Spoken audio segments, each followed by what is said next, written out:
Welcome everyone. In the world of large-scale infrastructure, manufacturing, and long-term development, interest isn't just a financing cost, it can be a fundamental component of an asset's value. Today, we are exploring IAS 23, borrowing costs, a standard that dictates when interest moves off the profit or loss statement and onto the balance sheet.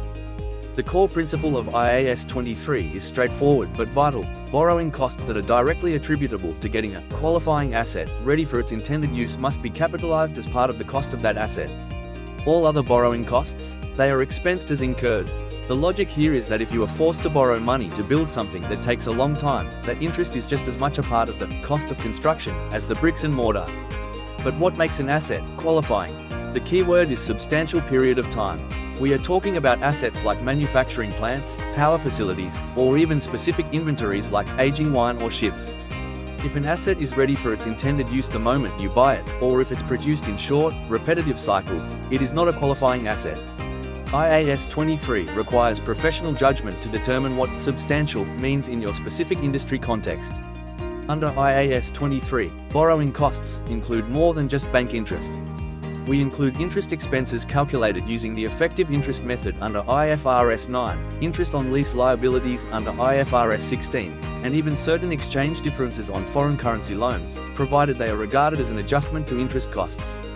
It is a comprehensive view of the cost of capital. How do we calculate the amount to capitalize? It depends on the source of the funds. For specific borrowings, money borrowed specifically for the project, the calculation is the actual costs minus any investment income earned on the temporary reinvestment of those funds.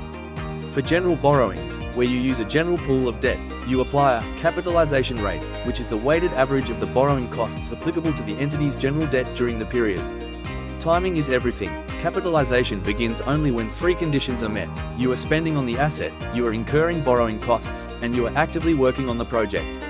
We stop capitalization, called cessation, the moment the asset is substantially ready for its intended use or sale. Even if the administrative paperwork isn't finished, if the physical construction is done, the interest stops hitting the balance sheet. There is a middle ground called suspension. If active development is interrupted for an extended period, say, due to a strike or a funding halt, you must stop capitalizing interest. However, you don't suspend for necessary delays, like waiting for concrete to cure or a bridge project waiting for a seasonal high water level to recede. If the delay is part of the plan, the interest continues to capitalize.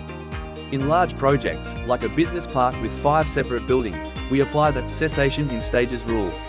If building A is finished and can be occupied while buildings B through E are still under construction, you must stop capitalizing borrowing costs for building A.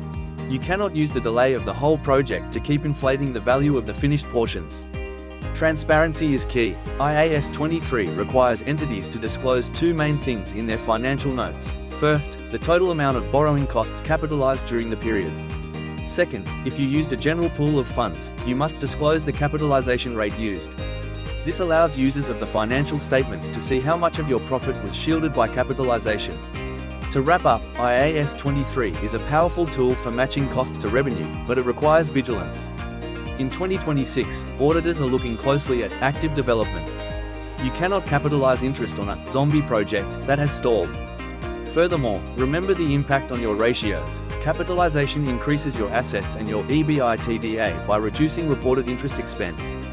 Always ensure your judgment on substantial time is well documented. Thank you for your attention today. Properly navigating IAS 23 ensures that your balance sheet reflects the true investment required for your major projects. If you have any specific questions regarding capitalization rates or qualifying assets, please reach out or join the discussion on my LinkedIn profile. Let's keep the conversation going.